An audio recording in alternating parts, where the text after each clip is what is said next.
Hello दोस्तों, आप सभी का स्वागत है। हमने पिछली वीडियो में हड़प्पा सभ्यता का चैप्टर पढ़ा था। इससे संबंधित आज हम क्वेश्चन आंसर पढ़ेंगे। सबसे पहला क्वेश्चन है, हड़प्पा सभ्यता की विशेषताएं बताओ।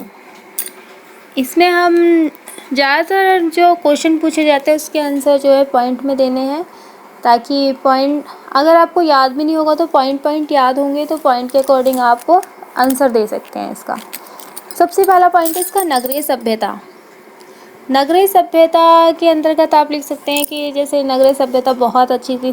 हड़प्पा सभ्यता की जो नगर बने थे बहुत अच्छे तरीके से बने हुए थे। कमरे बहुत बड़े बड़े थे और रहने की व्यवस्था बहुत अच्छी थी। जो नालियाँ थी वो भी बहुत अच्छे तरीके से बनाई गई थी। नालियों को ग्रिड पद्धति में बनाया गया था और जो सड़कें होती थी सड़कें भी जो है चौड़ी चौड़ी बनाई गई थी और जो नालियों की जो व्यवस्था है वो ढकी रहती थी हर समय, जो समय पर उसे साफ़ किया जा सके। और नालियों को 90 डिग्री के कोण पे बनाया जाता था, जिससे क्या होता था कि पानी अपने आप से साफ़ हो जाता था। उनको बड़े नालों से जोड़ दिया जाता था ताकि घरों में पानी ना जाए और रोडों पर भी पानी निकल कर बाहर ना आ सके और नालियाँ अपने आप साफ़ होती रहें। दूसरा पॉइंट है इसका उन्नत भवन निर्माण कला। आपने देखा होगा मोहनजोदड़ो में जो है काफ़ी बड़े बड़े भवन मिले हैं, जहाँ पे जो एक फैमिली है बहुत जैसे दादा चाचा चाची आदि एक साथ एक ही भवन में रह सकते थे। इतने बड़े बड़े भवनों का निर्माण होता था। तीसरा पॉइंट है इसका कृषि कला और पशुपालन। कृषि कला में हमने पढ़ा था कि हड़प्पा सभ्यता में कि वहाँ से जो खुदाई के दौरान विशाल अन्नागार मिले हैं, तो वहाँ पे अनाज मतलब बहुत ज़्यादा ही रखा जाता था अगले अपने व्यवस्था के अनुसार। तो कृषि में हम जानेंगे कि वहाँ के लोग खेती करना जानते थे, जिससे कि हमें खुदाई के दौरान कुछ गेहूँ जौ आदि सफ़ेद चना वगैरह भी मिले हैं, जिससे हमें पता है कि किस कृषि कला बहुत ही उन्नत थी। पशुपालन भी वो लोग जानते थे, जिसमें कि हम भेड़ के अवशेष मिले हैं, भेड़ है बकरी है और गाय भैंस आदि के भी जो है मिले हैं अवशेष। इसका चौथा पॉइंट है अद्भुत जल निकाय प्रणाली।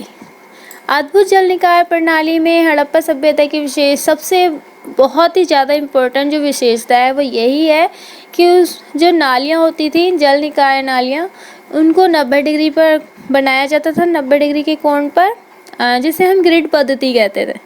ग्रिड पद्धति के हिसाब से बनाई जाती थी, जिससे नालियों तक पानी आराम से जा सके और नालियों का पानी बड़े नालों से जोड़ दिया जाता था ताकि पानी जो है रोड पर ना निकल सके और उनको जो है पत्थर से ढका जाता था ताकि जो गंदगी है वो नालियों के अंदर ना जा सके और समय आने पर पत्थरों को हटाकर उनकी सफाई भी की जा सके।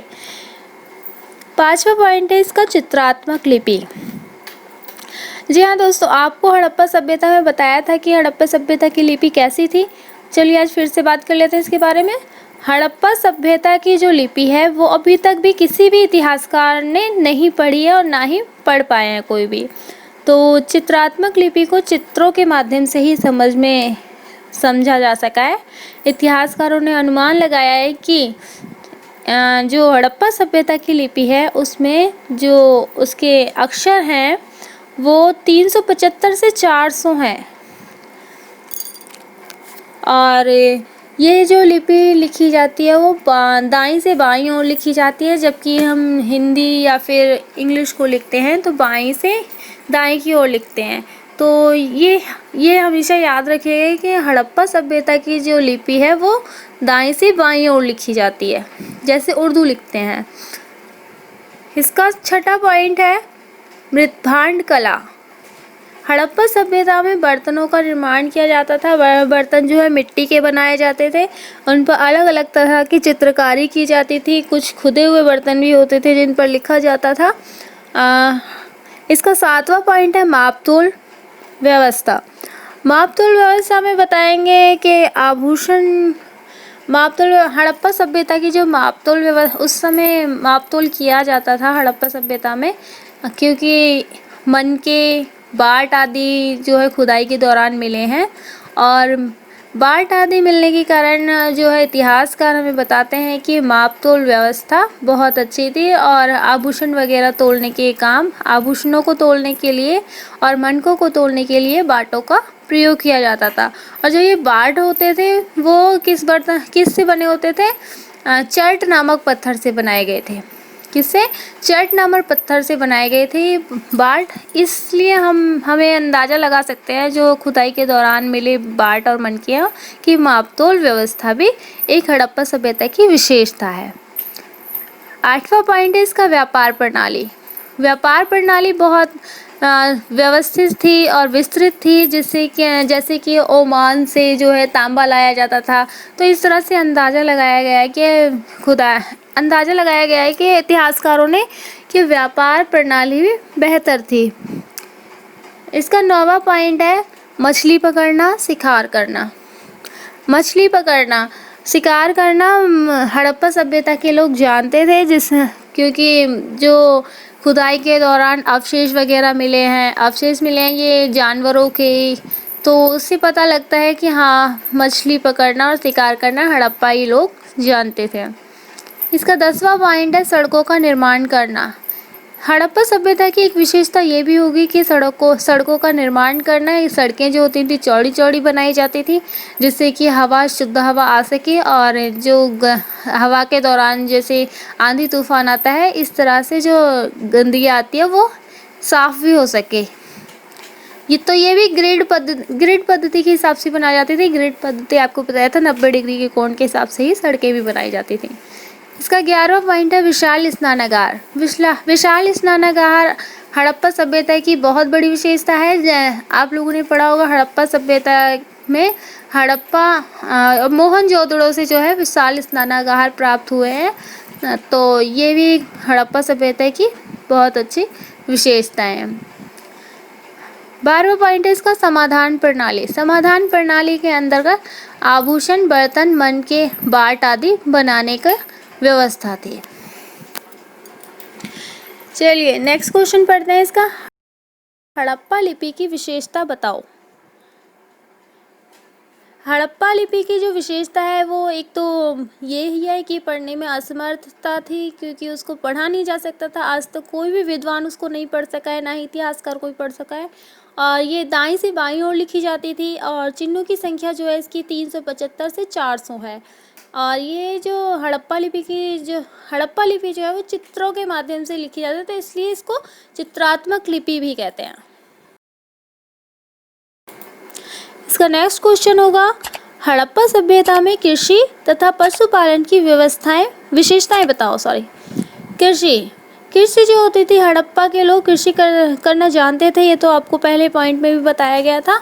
और गेहूँ, दाल, सफ़ेद चना तथा तिल जैसे खाद्य पदार्थों का इस्तेमाल करते थे। जैसे हम लोग आजकल काफ़ी सारी सब्जियां वगैरह प्रयोग में लाते हैं, उस समय ऐसा नहीं था। ये इन चीज़ों का प्रयोग करते थे, गेहूँ, दाल, सफ़ेद चना तथा तिल। मिट्टी से बने हलों का प्रयोग करते थे। आज आप लोग देखते होगे गांव में जाते हो या फिर किसी को खेती करते हुए देखते हो, तो आज जो हल प्रयोग में लाए जाते हैं वो लोहे के बने हुए होते हैं।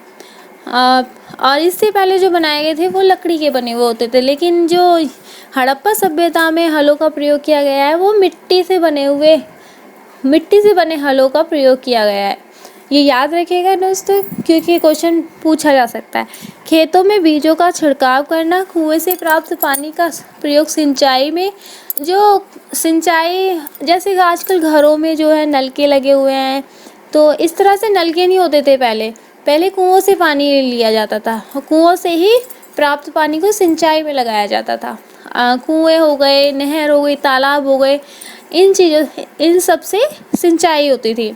बैलों का प्रयोग जुताई के लिए किया जाता था। एक साथ 2 फसल उगाई जाती थी, एक तो उसकी मजबूत पकड़ बनी रहे, और जो है खेती करने में आसानी रहे और 2 फसलों को उगाने से उनको अधिक मुनाफा मिल सके और जो खेती की उपज है वो बहुत अच्छी बनी रहे और मिट्टी उपजाऊ बनी रहे।